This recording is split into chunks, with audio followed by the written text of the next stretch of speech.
रंग, स्वाद आणि सुगंधाची अपूर्वाई मसाले. उत्पादक अपूर्वा मसाले. अपूर्वाई मसालेचा स्पेशल चहा मसाला वापरून फक्कड चहा कसा बनवायचा ते मी आज तुम्हाला दाखवणार आहे. चहा बनवण्यासाठी मी 2 कप पाणी उकळत ठेवलेलं आहे आणि तुम्हाला दिसेल आता हे पाणी उकळायला लागलेलं आहे. आता मी याच्यामध्ये घालणार आहे 2 चमचे साखर आणि ही साखर विरघळायला लागली की नंतर आपण याच्यामध्ये घालणार आहेत 1 चमचा चहा पावडर.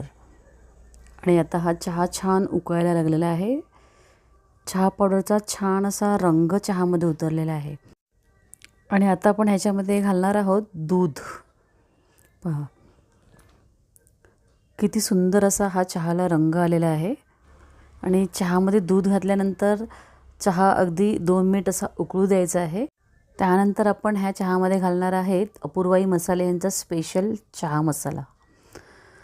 हा स्पेशल चहा मसाला एका कपाला 1 चिमूटभर असा वापरायचा आहे. 2 कप आहे त्या छोट्या चमच्याने मी अगदी पाव चमचा एवढा हा चहा मसाला घातलेला आहे. चहामध्ये हा चहा मसाला घातला की थोड्या वेळ त्याच्यावर झाकण ठेवायचं आहे.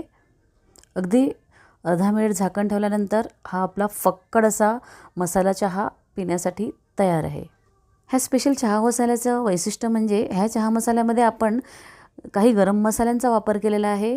त्यासोबतच आपण तुळस, गवती चहासारख्या काही आयुर्वेदिक वनस्पतींचा देखील वापर केलेला आहे, जे आपण काढ्यामध्ये वापरतो. आणि हा जो चहा मसाला आहे तो आपण आता दुधाच्या चहात वापरलेला आहे. त्याचप्रकारे आपण काळा चहा बनवतो त्यामध्ये देखील हा चहा मसाला वापरू शकतो. आणि हा चहा मसाला वापरून काळा चहा कसा बनवायचा ते देखील मी लवकरच दाखवणार आहे. माझा हा व्हिडिओ तुम्हाला कसा वाटला ते कमेंट करून सांगा आणि आवडल्यास लाईक करा आणि आपल्या चॅनलला सबस्क्राईब करायला विसरू नका. धन्यवाद.